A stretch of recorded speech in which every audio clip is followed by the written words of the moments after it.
Chapter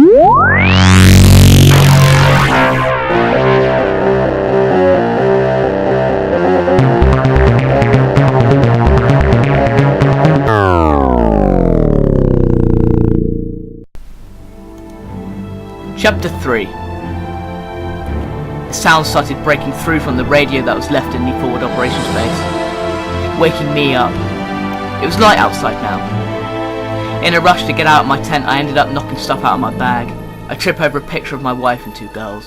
Momentarily, I kneeled down looking at them. A single tear welled up in my right eye and dropped down, landing on the cracked glass. "Sir!" a shout comes from Max. "It's a transmission from the Alliance-controlled area. I'm pitching them through now." Finally, I get out my tent and rush to Max's sides, who was crouching down by the radio. "Done! We should receive the transmission now, sir," Max notified.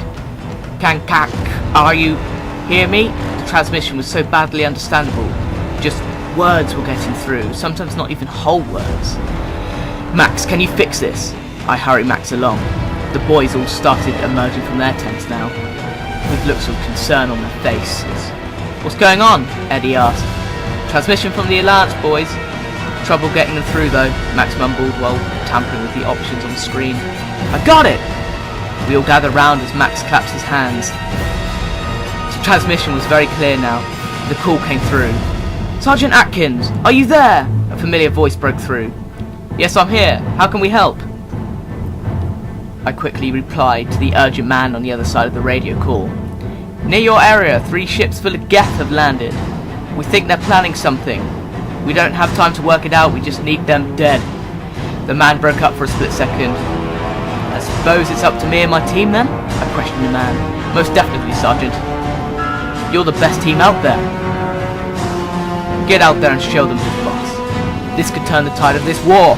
The man then disappeared under a loud fizzing sound. "Connection lost, sir." Max started pressing buttons again. "Well, boys, you heard the man. We've got Geth to kill." I stand up and face my team. "But sir, can we trust the call?" Corey said with an unsure look on his face. "We kinda have no choice, soldier. There's no way of anything hacking into Alliance radio connections, so we will be fine." Max then jumped up and smiled. "I managed to get the connection working, but on our Omni tools." He showed me and the boys the code. "Awesome. Okay, boys, get kitted up, get some food in you. The city centre is where we're headed." I head towards my tent to gather my equipment. At least another hour passed, and we all stood looking out over the city with our weapons locked and loaded. "Ready, boys?" I asked, looking at my team. Suddenly, another high-pitched squeak and lots of fizzing started coming from the radio again. We all rush over, and then the transmission broke through. "This is Red Falcon Squad. We are ready to attack, sir."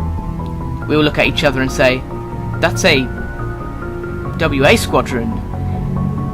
What are they planning?" I question the motives of this call. The transmission continues. "Okay, Red Falcons, give them L." A female's voice gave them the orders this time. "We're coming in hot on the Reapers on Sector B," the pilot responded. "We're in Sector B, sir." James looked up and turned to face the outside. We all ran to the outside of the FOB, which was on top of a hill overlooking the biggest part of the city. The view was magnificent. From here you really got the idea of the power and size of the Reapers. They towered above most of the biggest buildings and left death and pain in their footsteps. There used to be 12,000 buildings in part of this city, all used for business and shopping. Now a mere 100 stood with gaping holes in their beautiful structures. We heard in the distance the sound of jet engines, and sure enough, about 12 WA fighters, followed by a huge Alliance cruiser, ripped through the sky at mind-breaking speed, each targeting a Reaper. They were determined to send a message to our invaders, but I knew it wouldn't work. "Bring them down!" Keith yelled at the top of his lungs. The fighters all split off in different directions and came in heavy on any Reaper standing. They all flew in, taking 2 shots with their armor-piercing rockets and then zipping off around the city, targeting any Reaper in sight with help from extremely heavy fire from that huge destroyer. The Reapers coiled under the powerful shots, but this barely even marked them. The Reapers were now very pissed and started to retaliate. The Reapers roared at the fighters. One Reaper took down 2 jets with 1 shot, making bits of burnt metal come crashing down on the city streets. Other jets were slowly but surely being picked off now on every attack. Oculuses were now getting involved. The destroyer was above the FOB, taking severe blasts from the Reaper just down in front of us. We could feel the heat from the laser even from where we were stood so far below. "Are you all ready to go, guys?" I asked. "Sir," replied my team. "Good. This is a perfect distraction," I shout over the loud explosions and shots being fired. Suddenly, the huge destroyer exploded. For a second or two it was so bright because of his incredible blast, we were all disorientated and deafened.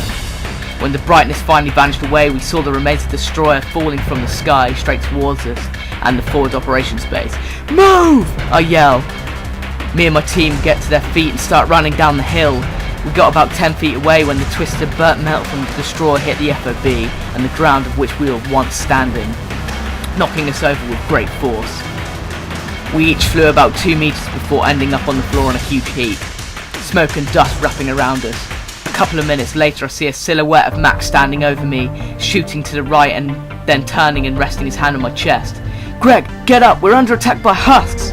Sitting up, I was still finding it hard to see through the thick dust and smoke which was blowing past. I was sat up against a huge brick pillar. It had been taken down during the Reaper attack. It was snapped in half and made suitable cover for my boys to hold. I look over to the other half and there was my team holding off an onslaught of husks. "Don't just sit there, pick up your gun and get killing those bastards before we die, sir!" Max yelled and stood up, shooting off a burst of shots at the enemies, of whom I still have not seen. Finally, standing up, I brush off the dust on my black N7 armour and pick up my M8 Avenger, the Alliance's most used weapon.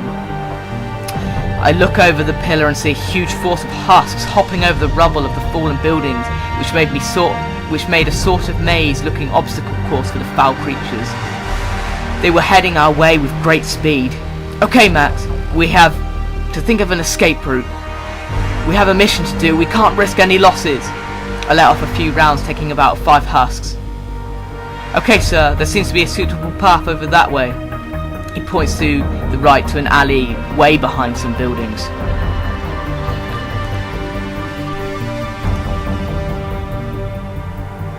"We're only a couple of minutes away from the Geth, so we can make it, sir. But I advise we kill the husks first, or they will attack us during the mission." I nod and start shooting again. The smoke and the dust was clearing now. The sun was breaking through. I looked over to my team with their dark blue N7 armour shining in the sunlight, and my right-hand man Max with his red N7 armour holding off the husks. We're like an unstoppable machine of death and victory when we stand together. We will change this war. We will make a difference.